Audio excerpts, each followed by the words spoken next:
திரு இந்திரகுமார், தேசியத்தின் பக்கம் தமிழ்நாடு நிற்குது அப்படின்னு சொல்லுறது மூலமாக பாஜகவுடைய வாக்கு சதவீதம் உயர்வதற்கு மக்களுடைய சார்பு நிலை ஒரு காரணமாக இருக்குது. அது அண்ணாமலை பாத யாத்திரை மூலமாக சாத்தியப்படுத்தியிருக்கிறார் அப்படின்னு சொல்கிறாங்க. பாஜக இங்கே வளரவே இல்லை அப்படின்ற அந்த விமர்சனங்கள் இல்லைன்னு அவர் உணர்கிறார். தேசியத்தின் பக்கம் போவதன் மூலமாக வாக்கு சதவீதம் உயர்வதாக பிரதமர் கணிக்கிறார். இல்ல தமிழ்நாடு எப்போதுமே தேசியத்தின் பக்கம் ஒரு சார்பு நிலை கொண்டதுதான். அந்த தேசிய அளவிலான சார்பு நிலை கொண்டதுனாலதான் தமிழ்நாடு தொடர்ச்சியாக ஒன்றும் இல்ல, அறிஞர் அண்ணா திராவிட நாடு கேட்டிருக்கிறார். ஆனால் சீன எல்லையில் போர் நடந்த போது இந்தியாவிலேயே அதிகப்படியான நிதியை வசூலித்து கொண்டு போய் கொடுக்க வேண்டும் முனைப்பு காட்டி தமிழ்நாட்டிலிருந்து நிதி வசூல் செய்து கொண்டு போய் ஒன்றிய அரசிடம் கொடுத்தார். எதனால கொடுத்தாரு? நாட்டுப்பற்றதான் தேசியம்னு புரிஞ்சுக்கிறீங்க? இல்ல, அதுதான் உண்மையான தேசியம். இவர்கள் சொல்ற தேசிய இனம் என்னன்றதை தான் நான் விளக்கணும்ல. அதை விளக்கணும் அப்படின்னா உண்மையான தேசப்பற்று எதுன்றதை சொல்லணும்ல.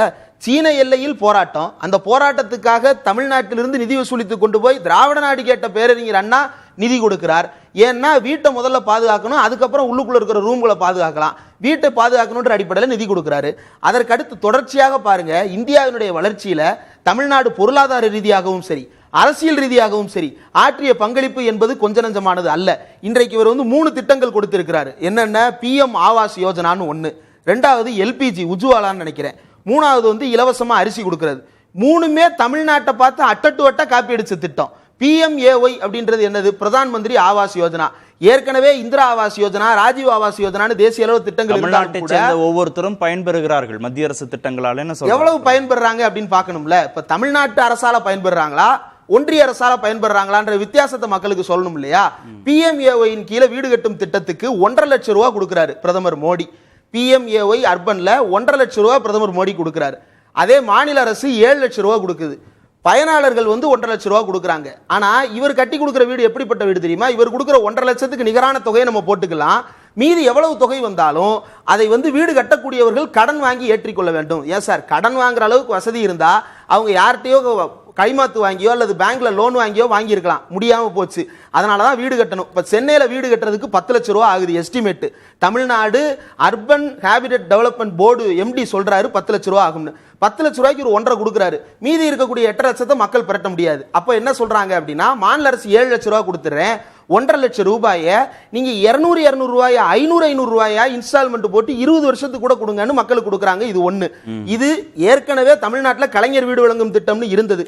அந்த திட்டம் தான் 2007ஆம் ஆண்டே செயல்படுத்தப்பட்டது. அதைத்தான் அது முழுக்க முழுக்க தமிழ்நாடு மாநில நிதியில் செயல்படுத்தப்பட்டது, பயனாளர் பங்கு தொகை இல்லாமல். இப்போ மோடி அதையும் கூட மோசமாக காப்பி எடுத்திருக்கிறார். 2வது LPG கொடுக்குறேன்னு சொல்றாரு. 2007 ஜனவரி 14ஆம் தேதி 1000 லைட்ஸ்ல இருக்கக்கூடிய Thomas road Tamil Nadu slum development board, Tamil Nadu குடிசை மாற்று வாரிய குடியிருப்புகள்ல கலைஞர் திட்டத்தை தொடங்கி வைக்கிறார். இலவச எரிவாயு இணைப்பு மற்றும் அடுப்பு கொடுக்கும் நிகழ்ச்சியை திட்டத்தை 2007 செயல்படுத்துறாரு கலைஞர். அதற்கடுத்து இலவச அரிசின்னு சொல்றாங்க. ரூபாய்க்கு ஒருபடி அரிசி அப்படின்றது முதல்ல திட்டம், அதை அறிவிக்கிறாங்க. அதற்கப்புறம் ஜெயலலிதா 2011 அதை என்ன மாத்துறாரு, 20 கிலோ இலவச அரிசின்னு மாத்துறாரு. அதற்கப்புறம் ஒன்றிய அரசு என்ன பண்ணுது, ஸ்டிக்கர் ஒட்டி கொள்ளும் விதமாக நாங்களே எல்லாத்தையும் கொடுக்குறோம் அப்படின்னு சொல்லி வர்றாங்க. 1967 இருந்து 2011 வரைக்கும் தமிழ்நாட்டு மக்களுக்கு அரிசி ஒருபடி அரிசி ₹1 கொடுக்கணும்னு 67 அறிவிச்சதுக்கு 2011 வரைக்கும் நம்ம ஒன்றிய அரசிட்ட எப்படியாவது அரிசி தாங்க இந்த 3 திட்டங்களை அவர் சொல்றாரு இல்லையா? எந்த அடிப்படையில் இதுக்கு அவர் கிளைம் எடுக்கிறாரு? திரு பொன்வில்சன், திமுக அதிமுக ஆட்சி காலத்திலேயே பல திட்டங்கள் தொடங்கப்பட்டிருக்கு, அதன் மூலமாக இங்க இருக்கக்கூடியவர்கள் பயன்பெறுகிறார்கள்னா, தேசியத்தின் பக்கம் போவதுங்கிற வார்த்தையோடைய உள்ளர்த்தம் பாஜக பக்கம் போறது அதிகமாக இருக்கு சமீப நாட்களில் தமிழ்நாட்டில் இருந்துன்னு பிரதமர் புரிந்து கொள்கிறார். அப்படிதான் இந்த ஸ்டேட்மெண்ட்டை நம்ம பார்க்கணும்.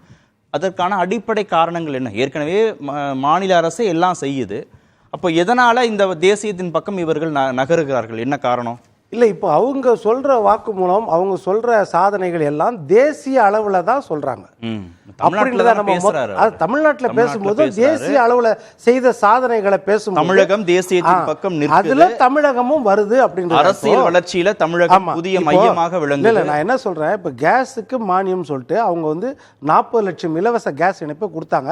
2007 கலைஞர் கொடுத்தாருன்னு இப்ப தம்பி சொல்றாரு. உங்களுக்கு எனக்கு நல்லா தெரியும், ஒரு 10 வருஷம் 15 வருஷத்துக்கு முன்னாடி வரைக்கும் கேஸுக்காக எவ்வளவு அவஸ்தைப்பட்டோம்.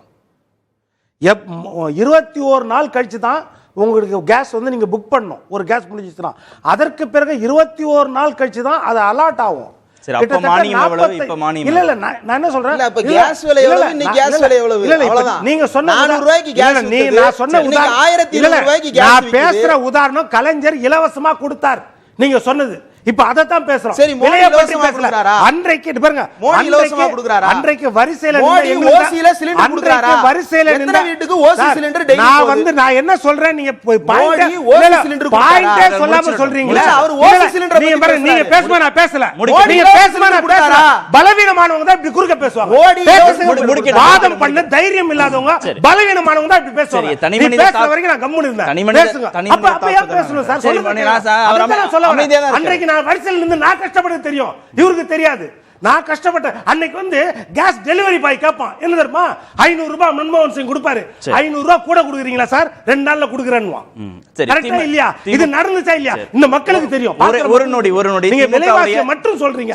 ஆனா லஞ்ச பணம் கொடுத்து அன்றைக்கு கேஸ் வாங்குனது எனக்கு தெரியும். அந்த திமுகவுடைய ஒரே ஒரு நொடி அதே மாதிரி அடுத்தது சொல்றேன்.